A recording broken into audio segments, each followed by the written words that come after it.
Hello there. I'm on the River Erne. It's a nice day, gives it to be overcast, a little bit of drizzle, although that's Northern Ireland, you just got to put up with that. The river, she's moving. She really is moving. 50 grams is just about holding the bottom. But we're fishing. Let's see what today brings, shall we?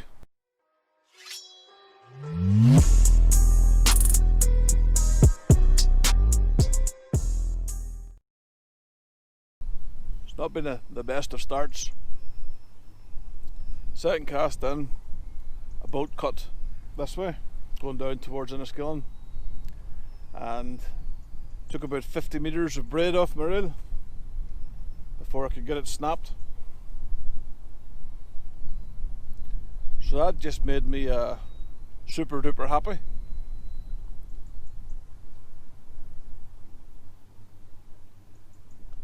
But some people are born wankers, just have to deal with them. Part of the reasons that we use braid for feeder fishing is because when you're fishing at distances there's no stretch, so the fish can pick up the bait and you can still see the bite at distance.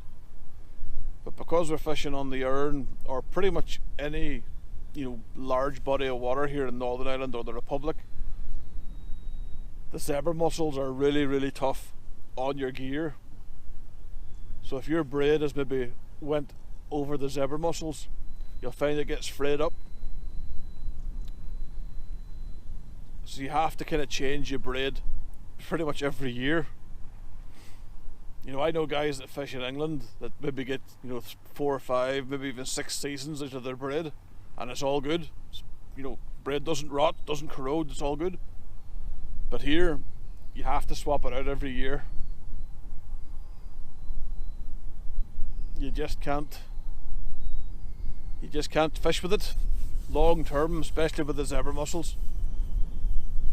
I mean, the last maybe 10-15 meters of your line that will connect to your shock leader, if you take a closer look at it, you'll just see it's all beginning to fray and nip and tuck or nip and part.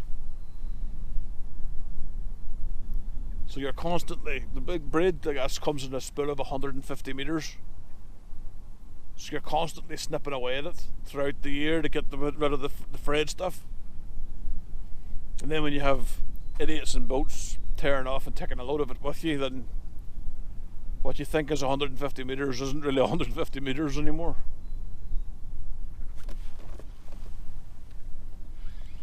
I missed that. That was a good bite. Did I miss it? Might be a perch. That was a perch, it's off.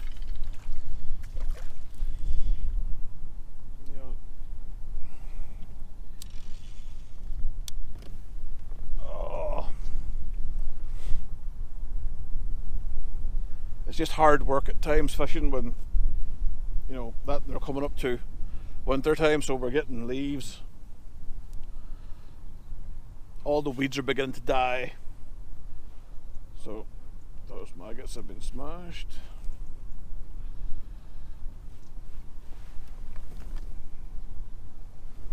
So you have to just kind of make sure you check your fishing tackle.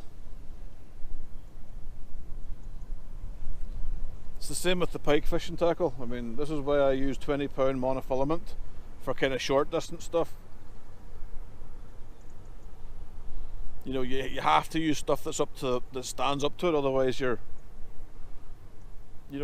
kind of wasting your time. I don't know anyone that would go fishing, with stuff that's undergunned. No angler I know would want to leave tackle on the bottom, so you just have to beef up your gear accordingly. Oh, right.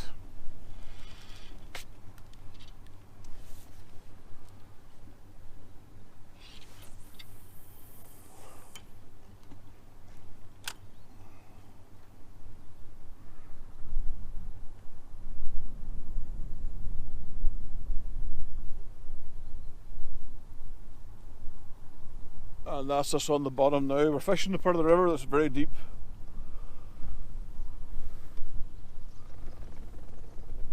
Alright. Again, because the river's moving, rods are up in the air, you get a little bit of a bow out, so it tips like that, so when the fish dislodges, the fish picks up the bait, it dislodges the feeder, it hooks itself, the tip springs back.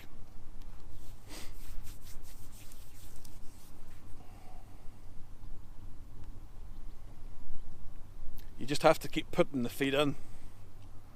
I've had one roach so far, and a boat.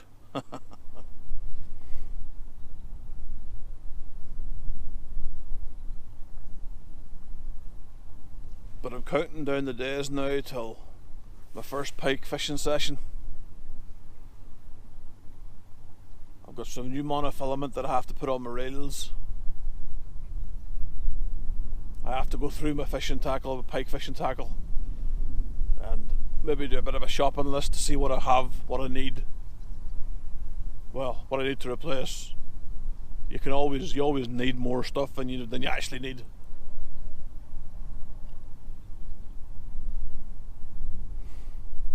But it'll soon be pike fishing time.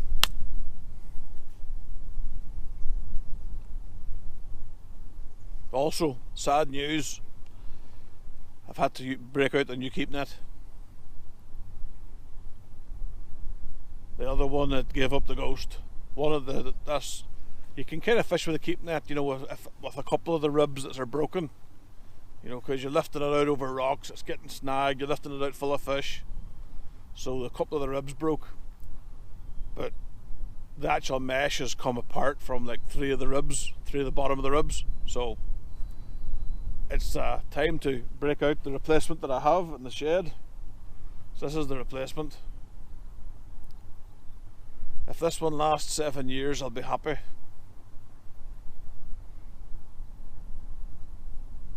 Although when you fish places like the airport on the Erne, or you know, rocky shores like Loch Scar or Garradice, or places that have lots of rock, your net's going to take a kicking. It's just one of them things.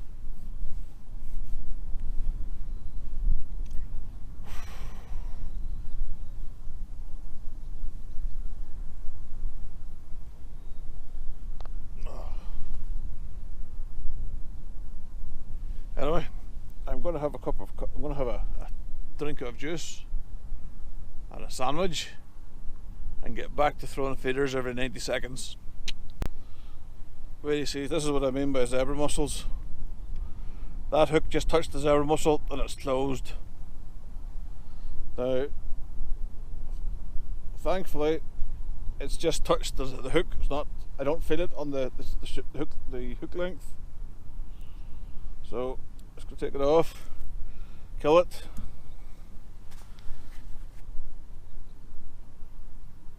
You don't want them. I don't put them back in. If I get them out and they're tangled, they're squished, you know. Not that it'll make any bloody difference, but hey ho. First bream of the day.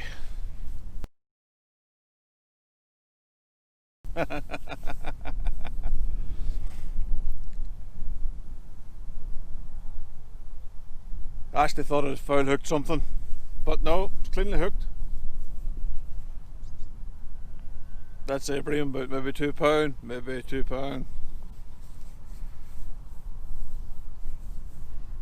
It's brightened up my whole day. I can almost forget about the boat wanker.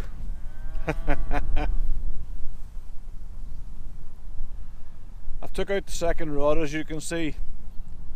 50 grams isn't really cutting it, so I've stepped up to a, if I can find one of them, it's one of these. These are the Guru distance feeders, but because the lead's in the ass end, I'm hoping that it hits the bottom and stays there a bit more. The 50 gram bait up feeders were just dinking down the river.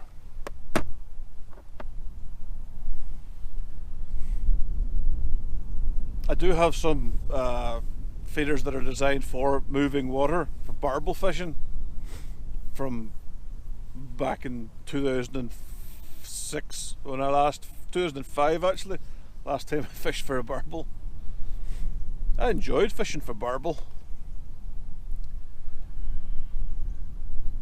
In fact, I would go so far as to say I would love to see barbel in Northern Ireland.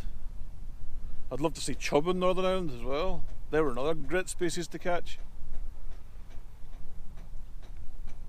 There is chub here in Ireland and as a whole, like, but they're down south on one of the rivers. They got here at the early 80s when naughty people brought live baits over from England, and of course they just released the live baits and the chub went through the river. Every now and then the Inland Fisheries Ireland, that collection of fucking geniuses, they go all out and electrofish a stretch of river and say, look, we have stopped the chub. But there's guys that message me on Facebook and stuff like that and sending me pictures of them holding chub, you know, up in the Shannon, as far up as risky. So there's chub all over, you won't stop them. The only good thing about having chub in the Shannon is eventually they'll come into the Erne, but it might not be in my lifetime.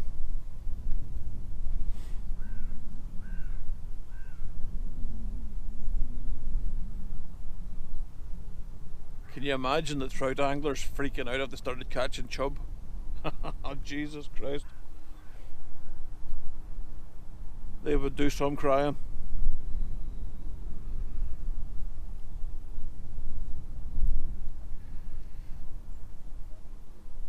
But life goes on. Well, there's pike in the swim. How do we know that there? Because I was bringing an eel in, and just as it hit the surface, bosh! Scared the absolute shit out of me. Not a big fish, you know, little jack, but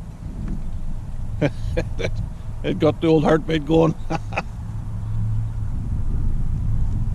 Oh.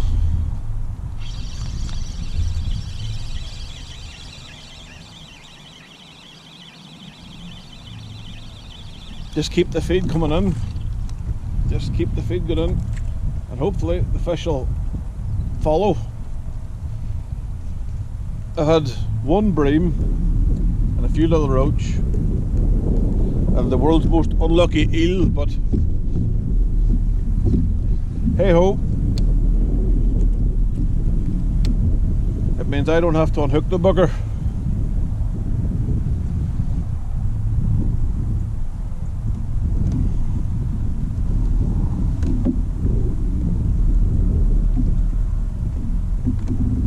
Groundbait feed I'm using today is a mix that I had in the shed that I found when I was moving house. It's a Sensas Active mix designed for feeder fishing.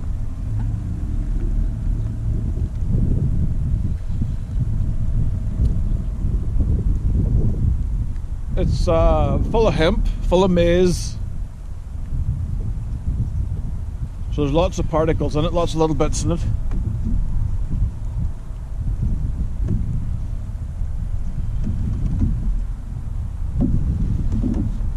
And it's got just like a sweet smell to it. So Ed obviously is bringing the bream were happy with it. Well, one bream was happy with it.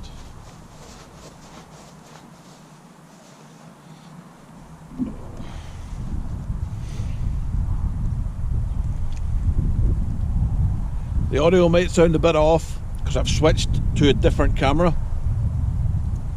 With this drizzle, you can't have the microphone out because it just destroys the microphone. And I've kind of skint, so I can't pay to buy another one. But I seen one of those lights, circle lights, for when you're doing the vlogging and to kind of light you up properly. I seen one of them on like a like for 10 quid, and it came with like all the bits. So I thought I'll give that a go, and I picked that up. And I got all set up and everything I got there. Looking, my webcam can fit into it, and so hopefully people will be able to see me a bit better. The videos shouldn't be as dark, which is good, because folk were, you know, it's one of the gripes people have, among many. I get different categories of gripe. I get, you're just a fat bearded cunt, and Scopes, I can't really hear you because of the audio. Constructive griping, rock and roll. Negative griping, that means no construction, it's just calling me a fat cunt. Well, standard reply is, I'm only fat because every time I fucked your mum she gave me a cookie.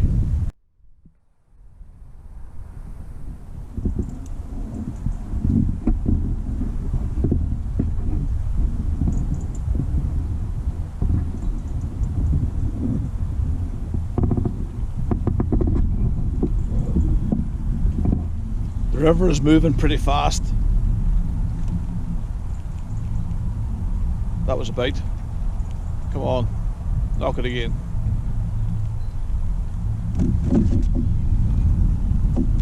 And I have missed it, or it is very small.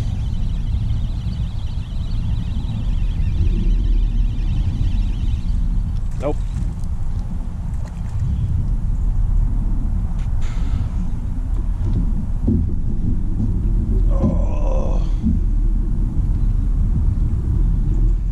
Maggots are smashed, it was about.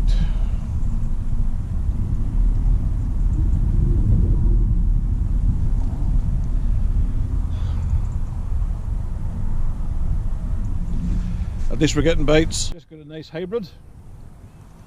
So at least we're catching fish today. That's one nice bream and one nice hybrid, and a couple of small roach. Feeding quite heavy with castor, hemp and corn, using the window feeders in 60 gram. I'll cast them out. There's a boat across from me that has a green cover, green window cover.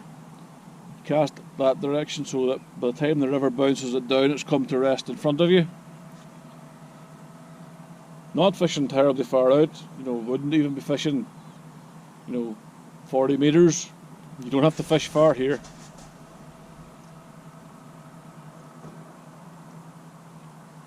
I measured it with the distance sticks. 50 meters is hitting the boats on the far side. So if you're fishing on if there's no flow, then you can flick it over, you know, in between boats, and the fish seem to be more comfortable underneath the boats in the marina. But when it's tanking through like this, you're wasting your time. You're not going to put out that much line, so it's just going to get pulled round into the side.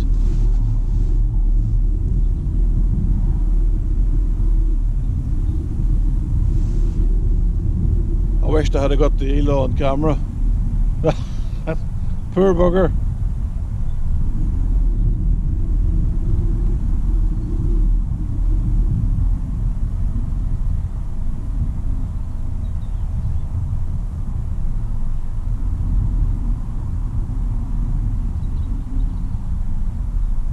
That's the issue with eels that I find. One of the main issues I find, when they take, with the time you've seen the dink and the tip, they have the hook that far down in their mouth. It's a terrible thing to try and get them unhooked.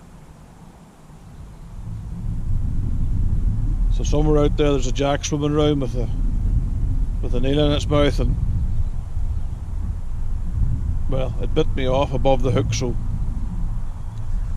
I'm sure the jack pike will have no problem digesting it and past it.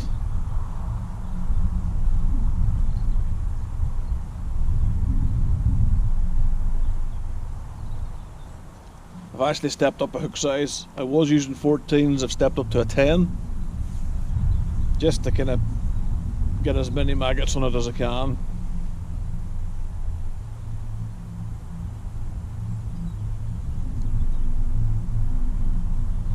Given the feeders are slightly low, when I was cast at the start it was every 90 seconds. Now I'm letting them sit 3 or 4 minutes. That seems to be It's action slow, but the fish that I've caught, I mean, they've been good sizes of fish.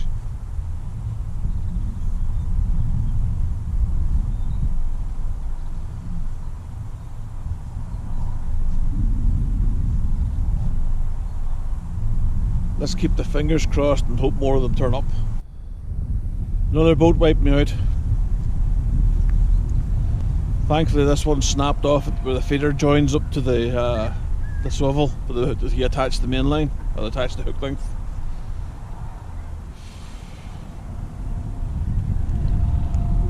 That's two boats that's cut literally kind of within 5 meters of the jetty, when they have the whole fucking river to go past, but they decide to cut in this way.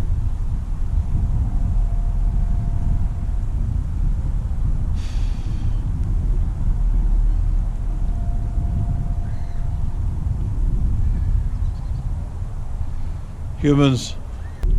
We had a small patch of sunshine in between drizzle and drizzle.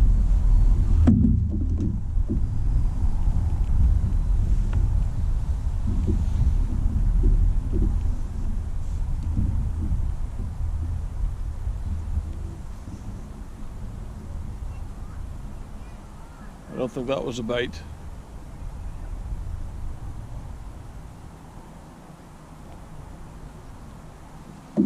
You'll find when you get a bite, the tip springs back violently. But when it's just the feeder being moved, the tip will kind of go back like that there, and then curl back down again to where it was, which means the feeder's just bumped along the bottom a little bit. Slow movements tend to be, you know, the feeder obviously being moved. When the feeder is dislodged by a fish hitting it, the tip will spring back quite violently. It's a deliberate movement. Something has done it to make it deliberately do it. But giving it 4-minute casts, just keep putting the bait in. 4 fish, 2 tiny roach, 1 decent bream and 1 decent hybrid. Even when the fishing's slow, just keep putting the bait in.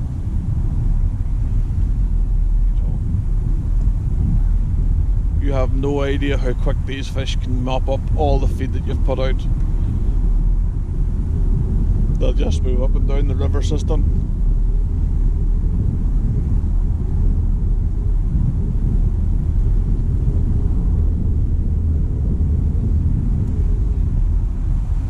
DERA, the angling government body that's in charge of all the fishing for coarse fishing, they tagged some bream with it was like a tracker, like a GPS tracker. I don't know if it was a GPS, but they tagged the bream and they were fit to follow where it was on the map. At certain times of the year, bream from Upper and Lower Erne come to the river, to certain areas in the river to spawn. Then they disperse back to their areas again. But I have a theory.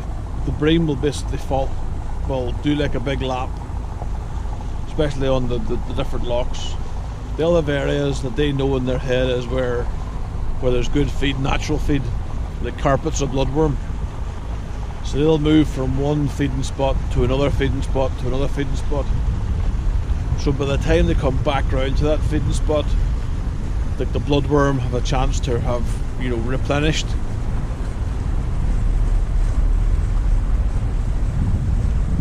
So there's feed there. There's guys that I know that do a lot of pike fishing and trolling for big trout, and they'll come across massive shoals of fish sitting in, you know, in depths of 50 feet of water, you know, in the middle of the Erne, in the middle of nowhere. Just this big ball of bait, a big ball of bream. You know, these guys will be trolling with big lures or whatever, and they'll be foul hooking the bream when they go over this ball. This is how tightly they're packed.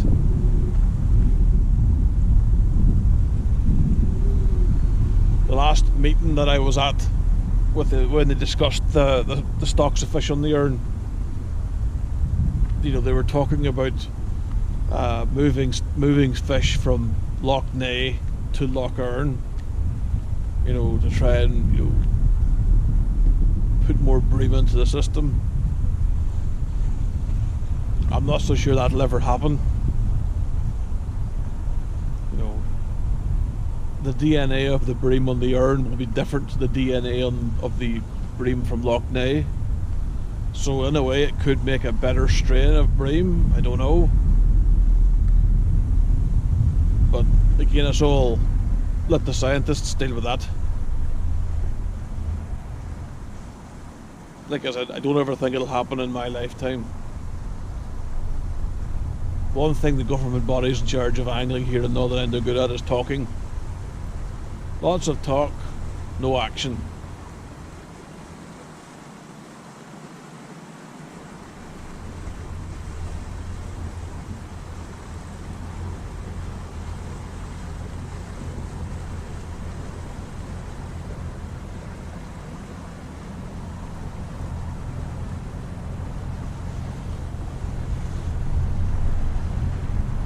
We also had discussions with them. As a pike angler, I class myself as a pike angler. I just do this for something to do in the summertime, and you can't fish for pike. You know, we have asked, the group of pike anglers that I would kind of be part of have asked over and over again, you know, why are you still allowing commercial nets? The market for pike, is it the arse is out of it? There's no point doing it. Why is it still being allowed in this day and age? Why isn't the fishery being pushed as a sport fishery? You know, again, you get all the nice buzzword talking points back from them. Oh yes, we're looking into doing that, and we're looking into doing this. Nothing ever happens. If I actually sit down and let it, you know, think about it long enough, it would depress you. It really would depress you.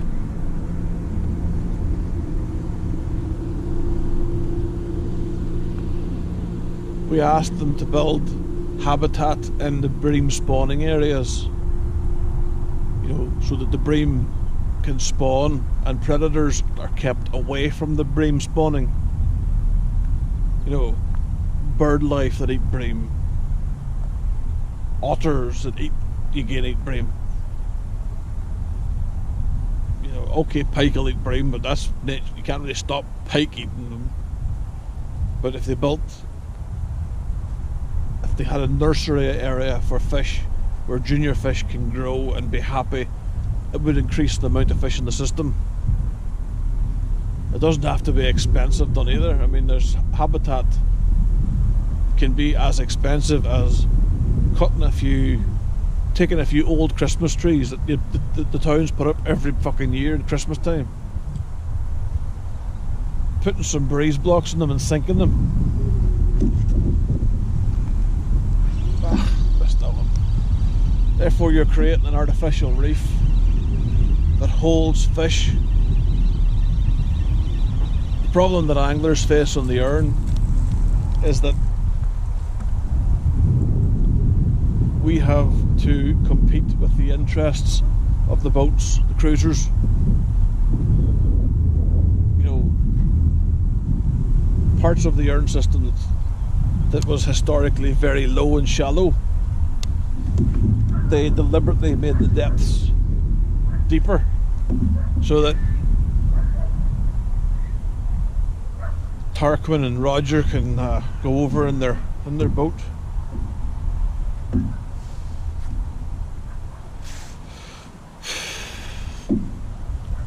When you look at the solutions, the anglers aren't asking for a whole lot, but it just seems to be that nothing ever comes.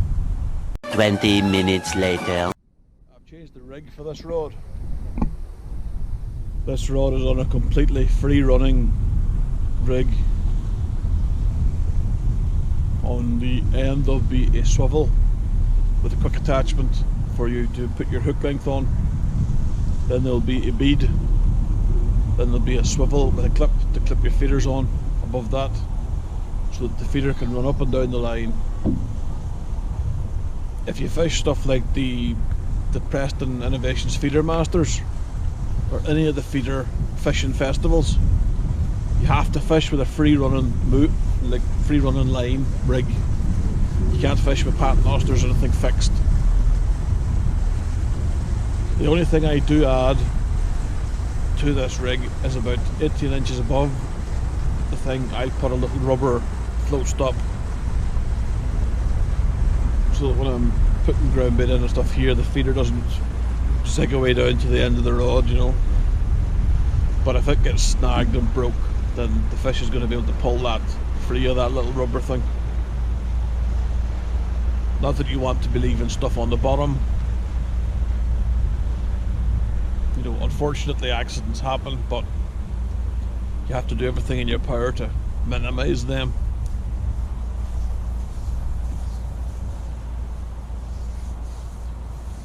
It's not been a bad day.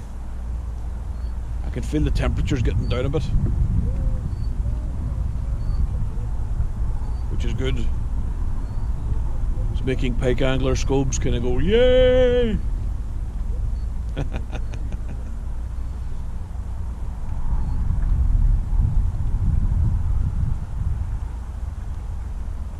Oh, update on the house. We had noticed a bit of a smell in the back garden. We thought it was just because of the drains, you know. Nobody's drain smells great. So it was this smell. The wife went looking at the drains, and she actually pulled sponges, car washing sponges, out of all the drains around the house. For some reason, best known to the fella that owned the house before us, he had put sponges down into the drains. Don't know why. So we got the sponges out, but there must have been one stuck really far underneath the kitchen drain. So we had to get somebody out to, pressure wash the drains and get. But it's amazing. The drains got pressure washed, the smell disappeared overnight, the smell just disappeared there and then. But I have no idea why the fella put sponges into the drains.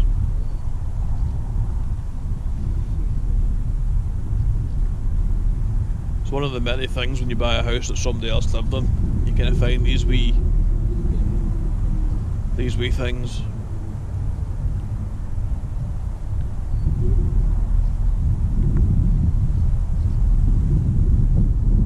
But things are shaping up. Hopefully we get the log burning stove in before it gets too much colder.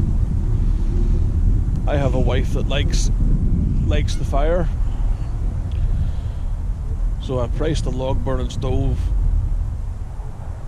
You get a log burning stove, new fireplace, everything's connected to the pipes in the house, so it's like the log burning stove's heating the water. So we have a dual fuel, we have like oil heating and the fire. And the guy quoted us $5,000 for it, so it looks like we're going to go ahead with that. Had the fella out to measure the bedrooms, to do fitted bedrooms. Had the fella out to do the kitchen, to look at the kitchen. We had a guy out to look at the back garden. We're planning to put a nice 6-foot wall around the backyard, patio on it nice and level, so we can entertain, barbecue, have a big fire pit.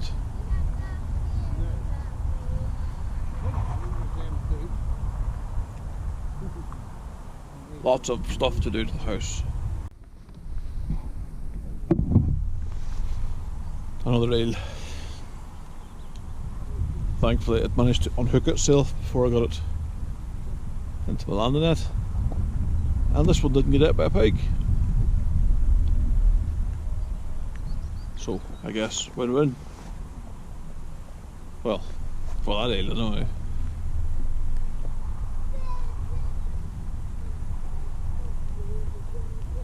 Weird.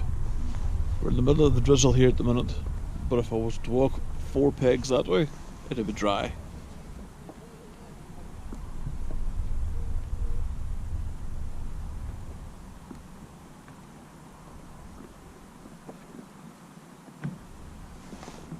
what can you do? Well, back to rain.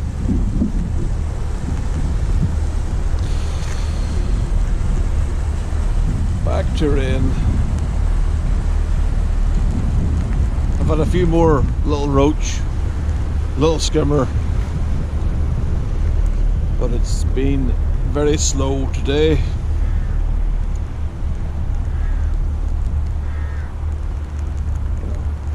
What can you do?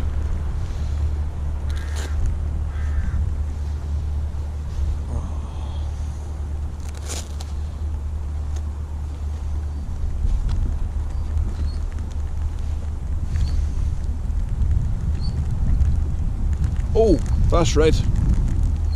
I got a new bag for the pike fishing.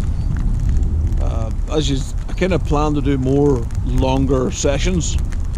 Maybe even do like an overnight or like a weekend session. And to keep everything, like the phones charged and these charged, I'm going to need like a power pack. Well, I bought one of the Fox 96K ones. And from using it, you know, just like, excuse me, for like trips away and stuff, it's been brilliant. It's been alright. So I bought a bag to put it in. It's the Avid tech bag. I'm going to show you that now.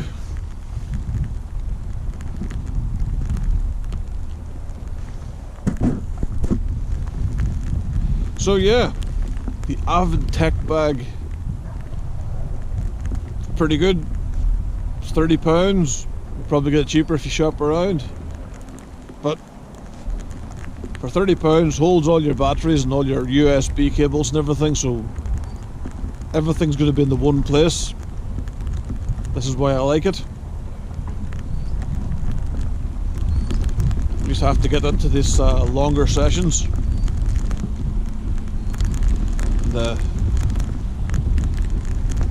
I am actually really looking forward to getting pike fishing again.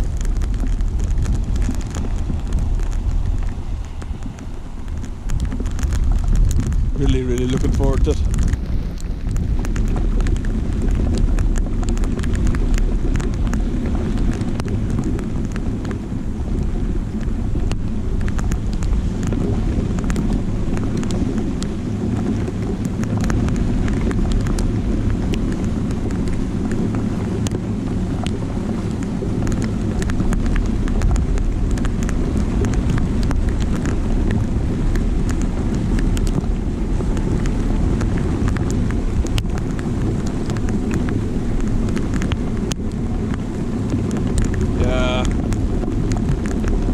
I think I'm gonna go home.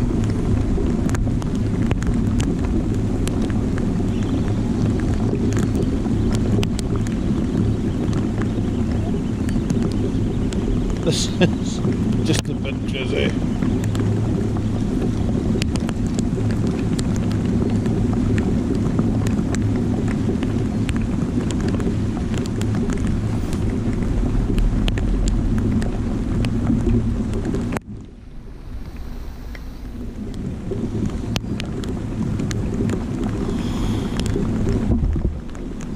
Load the van up. In fact, fuck it, I'll just show you a photograph of what I catch.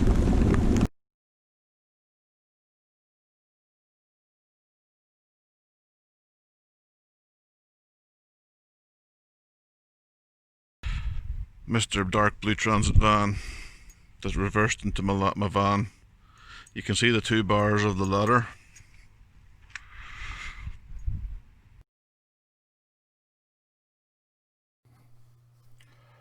Right, I mentioned in the video that I got a bit of a gear review coming in the video, so here is the gear review. What I'm going to review is this. The Avid Tech Pack Case. RRP for this is £30, $29.99. The reason I wanted it was for storing a power system that I can charge up all my batteries, my phones, my lights when I'm doing a bivvy session.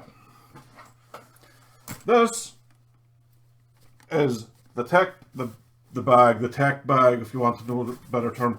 It's got a hardened top. It's got a little gutter in it here where you could put your iPad if you were watching like TV, or you know, the way you would go fishing to watch TV is anyone's business.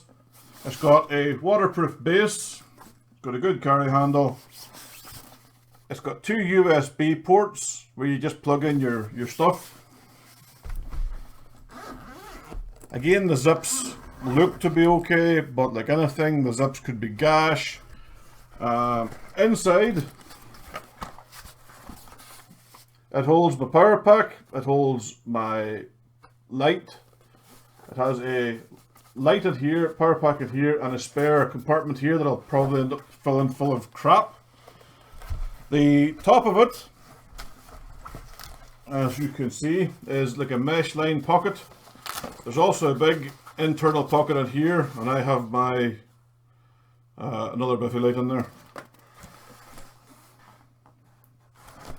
For £30, it's basically going to carry my battery pack around with me.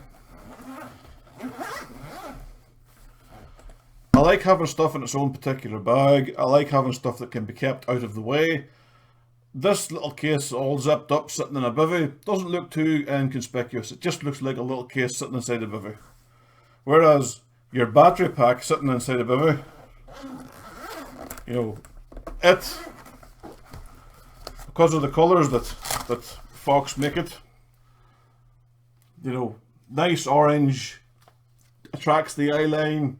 And if that was sitting in your bivvy and you were fishing somewhere where there may be undesirable human beings, that's easy enough to go missing and you won't notice it until it's too late. So, if it's kept out of the road in a little,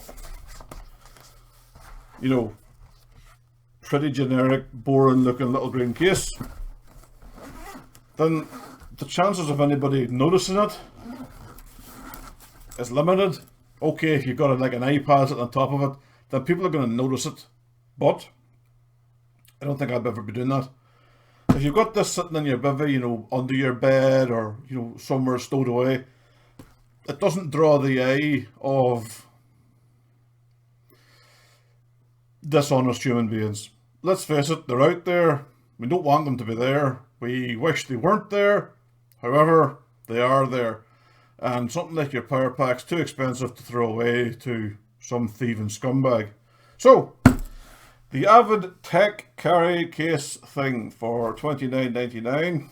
I will give it a thorough road test this winter. The one thing I'd probably do is see that the plastic zips, I'd probably cut them off and use a bit of paracord, because paracord's easier to get a finger in and move, and these are not great when you're trying to move it in the cold when your hands are all cold. So that's probably the only thing I'll change in it. But apart from that, £30, what more do you want? So, the Avid Tech Case Bag thing. If it's no good, then rest assured guys, I will come out and say in a future video that it's no good, don't waste your money. But if it is good, I think it's good that we can like talk about different products and say, this is a good product or this is a gash product. If we're highlighting the different products, then eventually nobody's going to get ripped off and everybody's going to be, you know, happier. And if we keep highlighting gash products, then hopefully the fishing tackle industry and the powers that be will stop producing gash equipment. But let's see how it performs this winter, and I'll let you all know how it's lasted in the upcoming adventures.